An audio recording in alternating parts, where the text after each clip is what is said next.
الله الرحمن الرحيم. ازيكم يا حبايب قلبي؟ عاملين ايه؟ ان شاء الله تكونوا بخير وسلام يا رب. النهارده بقى هنعمل لكم حاجه عشان المدرسه. كل سنه وانتم طيبين.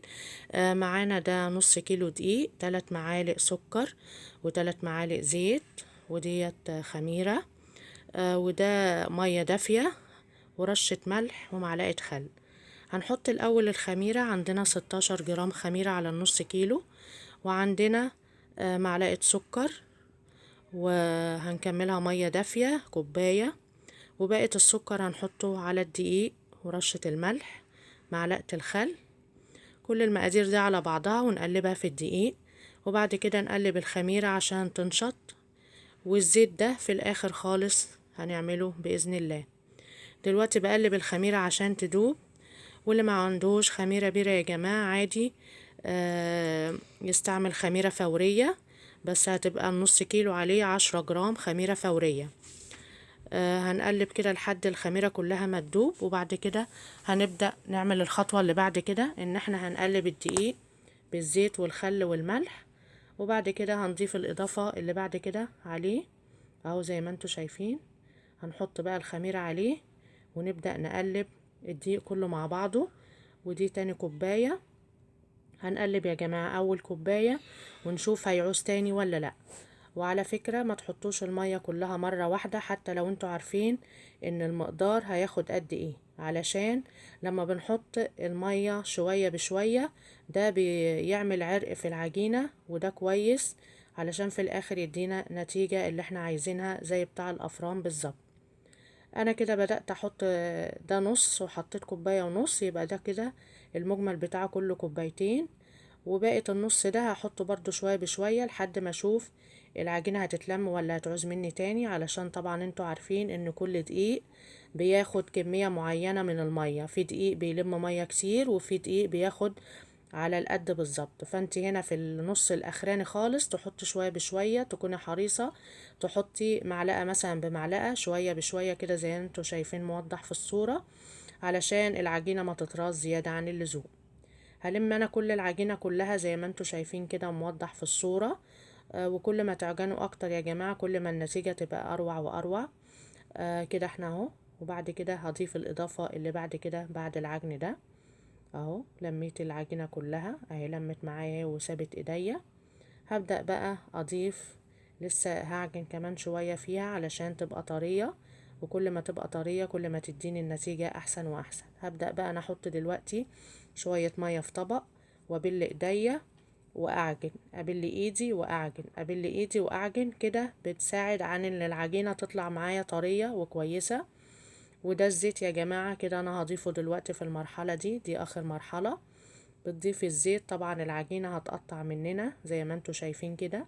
ما تخافيش وتقولي ان العجينة باظت، لا، هو لازم الزيت بيعمل كده، بيقطع في الاول. كل ما تبدأي تعجني كل ما العجينة هتلم معاكي وترجع زي الاول وناعمة وكويسة. وهتشوفوا دلوقتي انتوا، انا مش عايزة اقطع الفيديو عشان تشوفوا المقطع ده وتشوفوا العجينة قد ايه هتبقى طرية بسبب الزيت اللي في الاخر. يعني انت ما تحطيش الزيت في جوه المكونات من الاول، لا، خلوها في الاخر، اخر مرحلة زي انا ما وريتكم كده. هتبقى العجينة تدينا عجينة طرية وجميلة، ودي في الاخر هتبقى النتيجة روعة باذن الله، وهيبقى احسن من الافران. النهاردة يا جماعة احنا بنعمل لكم الفينو احسن من الجاهز واوفر، علشان انتوا دلوقتي عارفين ان الفينو غلي زيادة عن اللزوم، وطبعا عشان تروحي تجيبي كمية لاولادك هتخشوا في مبلغ كبير. طب وانا على ايه؟ بنص كيلو دقيق هتعملوا الكمية اللي انا هوريها لكم في اخر الفيديو. ولو عايزة تضعفي المقادير ضعفي كل المقادير، لو عايزة تعملي مقدار كيلو ضعفي كل المقادير. وكل حاجة موجودة في البيت.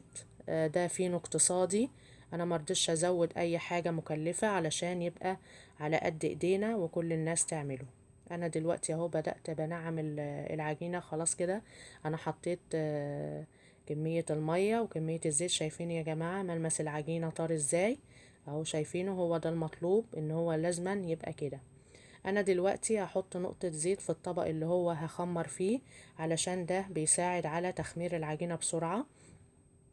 وهفرد الزيت كله في الطبق كله اهو، نقطة زيت بس مش كتير يا جماعة. وهبدأ احط العجينة فيه، وهدهن الوش برضو زيت، وهبدأ ان انا اغطيه بكيس بلاستيك، بستريتش راب، اي حاجة عندي اللي هي تمنع الهواء يطلع منه علشان تختمر بسرعة. وعلشان ادفي العجينة يا جماعة، انا بحطها في مكان مغلق، يعني مثلا زي بوتاجاز، الفرن بتاع البوتاجاز، واغلي مية واحطها معاه، ده بيساعد على نفشان العجينة بسرعة بالذات في فصل الشتاء. دلوقتي بسم الله ما شاء الله خمرت اهي، ما خدتش معايا بتاع نص ساعة وخمرت بالطريقة الروعة اللي انتوا شايفينها دي. وشايفين يا جماعة الكيس ما لزقش بسبب مسحة الزيت اللي على الوش اللي احنا بنعملها. دلوقتي انا هبدأ انزل الخمر. لازما المرحلة دي يا جماعة انا بنزل التخمير تاني من الاول، وبعد كده بفردها واجيب اي قطاعة عندي هقطعها الحجم اللي انتوا هتشوفوه. انا بوزن بالميزان لو انت عايزاه. انا بعمل الرغيف حوالي 70 جرام، وانا هوزن قدامكم دلوقتي واوريكم ان كل الرغيف انا هعمل كل الارغفة كلها قد بعضها. انا عايزة هنا الرغيف كبير، لو انت عايزة تصغريه براحتك ممكن تعمليه 50 جرام. انا عايزاه النهاردة 70 جرام عشان ولادي عايزينه كبير شوية. فانا هعمل على الميزان اهو، جبت لكم الميزان وهوريكم بالظبط ان هو كل اهو الميزان اهي، كل قطعة هوزنها 70 جرام. لو انت عايزة تصغري عن كده ممكن تبقى 50 جرام. فانا هعمل كل الكمية دي يا جماعة، وبعد كده هقول لكم هعمل ايه. كده اهي 70 جرام زي ما انتوا شايفين. هبدأ ان انا المها على بعضها زي ما انتوا شايفين كده اهو. اهو هعملها كورة. وطبعا لو احنا ما عندناش ميزان تعملوها اكبر من حجم البيضة بشوية، او البرتقانة قد البرتقانة كده اهو بالطريقة اللي انتوا شايفينها دي.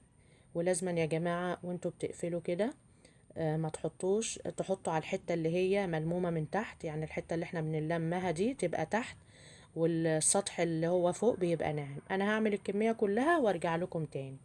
اهو انا خلصت كل الكمية يا جماعة كلها، وزن واحد 70 جرام. عندي صاج مدهون برضو زيت، وهبدأ انا دلوقتي هفرد الكورة قدامكم واوريكم ازاي هنعمل صباع الفينو زي الافران، ويطلع من جوه هش وجميل اهو. انا هنا بدأت دهنت انا الصاج زيت، وهبدأ اخد من اول كورة انا عملتها. هنبدأ يا جماعة من اول كورة علشان تبقى ارتاحت معانا وتفرد معانا بسرعة. لكن انت لو خدتي لسه اللي انت عاملاها هتبدأ تلم معاكي او هتغلبك ومش هترضى تفرد معاكي. كل ما تستريح شوية كل ما تفرد معاكي اكتر. لو انت حابة ان هي تفرد معاكي بسرعة ممكن تريحيها بتاع ربع ساعة. اهو يا جماعة انا فردتها، وبعد كده بدأت ان انا الفها زي رول، بلم اهي العجينة على بعضها زي ما انتوا شايفين كده وموضح بالصورة. بلمها كلها على بعضها، وبعد كده بفردها رول زي ما انتوا شايفين كده. والخط اللي هو يا جماعة اللي هو من تحت ده بيبقى تحت على الصاج من تحت مش بين فوق، عشان ما يفتحش مننا بعد كده في التخمير. فانا بخلي الحتة اللي هي الملمومة على بعضها دي من تحت، والسطح الناعم من فوق. هعمل معاكم واحدة كمان عشان اللي مش مركز معايا يركز. اهو فردتها زي اهو زي ما انتوا شايفين كده. هبدأ الفها رول، وكل ما الفها بعملها يا جماعة عشان اطلع منها الهواء. وباجي من هنا من الطروف اهي لحد جوه خالص كده، والطرف التاني كله ده بلمه. وبعد كده بفرد رول، مفردش جامد يا جماعة عشان يطلع معايا كويس ونافش وجميل. يعني ان انا ما بالغش في الفرد، هو قد الرغيف اهو بالظبط، ده طلع معايا جميل. هعمل انا كل الصاج كده عشان ما اطولش عليكم وهرجع لكم تاني. اهو انا عملت كل الكمية اهو يا جماعة زي ما انتوا شايفين. بسم الله ما شاء الله. نص كيلو الدقيق ملا معايا صاج. دلوقتي هغطيه بأي كيس بلاستيك عندك، وهسيبه لمدة نص ساعة أو لحد ما يختمر. انت أول ما تشوفيه كده مختمر اهو تبدأ ان انت تعملي المرحلة اللي بعد كده على حسب مكان التدفئة عندك. دي معلقة عسل اسود على شوية مية، وهدوبهم مع بعض. ده للوش يا جماعة ان انا هدهن بالوش. وعندي سمسم محمص برضو هرشه على الوش. والدهان يا جماعة في كذا اوبشن. مش لازم معلقة عسل بس، ممكن معلقة لبن على شوية مية. عندي لو عندك معلقة نسكافيه على شوية مية برضو بدوبهم مع بعض وابدأ ادهن. ممكن بيض اللي انت حباه. كل ده يا جماعة هيدينا وش ذهبي وجميل. وفي ناس برضو بتحطه من غير اي دهان، بس انا بدهنه علشان السمسم يلزق فيه ما يطلعش بعد كده عند التسوية.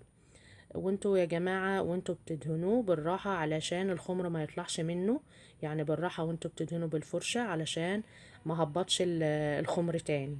انا هعمل كل الكمية بالسمسم وهدهنه كلها، وبعد كده هرجع لكم تاني واوريكم هنعمل ايه بعد كده. اهو يا جماعة انا خلصت. شايفين المنظر؟ شايفين الصورة بتتكلم عن نفسها، مش محتاجة اي شرح. دلوقتي انا هبدأ احطه في الفرن. وهوريكم برضو في الفرن علشان اوريكم النار بتبقى ايه. النار يا جماعة بتبقى عالية زي ما انتوا شايفين كده اهو. اول ما احطه النار بتبقى عالية بالطريقة دي علشان ينفش معانا ويورق زي بتاع بره بتاع الافران بالظبط، واحلى ان شاء الله. كده اهو الوش خد معايا اهو كده خلاص. وعلى فكرة يا جماعة طول ما انا هو في الفرن انا بحركه علشان يطلع تسويته كلها واحد.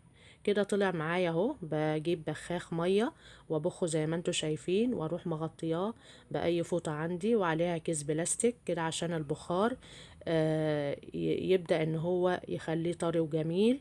ونتركه لمدة 10 دقايق، وبعد كده هشوفه اهو يا جماعة كده عدى 10 دقايق عليه. هوريكم بقى الطراوة والحلاوة اهو. شايفين طري ازاي؟ شايفين يا جماعة اسفنج ازاي؟ والله الصورة كمان ظلماه، يعني الإضاءة هنا ظلماه. شايفين بقى قلبه عامل ايه؟ شايفين القعر مستوي زي الوش ازاي وجميل وروعة احسن من بتاع بره كمان. شايفين يا جماعة قلبه عامل ازاي؟ شايفين اللبابة اللي جوه بيضة ازاي وهشة؟ شايفين الهشة يا جماعة؟ دي بسبب ان احنا بنلف رول. شايفين القعر كله متوحد ازاي؟ كله كده يا جماعة السوا كله واحد اهو. شايفين بسم الله ما شاء الله. وشايفين الكمية عاملة ايه؟ انا دلوقتي اهو رصيته على بعضه. شايفين بسم الله ما شاء الله. النص كيلو عمل لي الكمية دي كلها يا جماعة. ولو عايزين اكتر من كده يبقى خلوه 50 جرام، بس انا حابة ان انا اكبره. الولاد عايزينه كده اهو. شايفينه من جوه يا جماعة بيتفتح بكل سهولة ازاي؟ شايفين؟ شايفين احسن من بتاع بره، يعني مش هنقول كمان زي بتاع بره، ده احسن. شايفين التسوية بتاعته بسبب ان انا بلف الصاج كل دقيقتين علشان اوحد كل اللون يبقى واحد. شايفين من جوه اسفنجي وهش ازاي وقطني اهو يا جماعة. والقلب ابيض بسبب معلقة الخل اللي احنا بنحطها.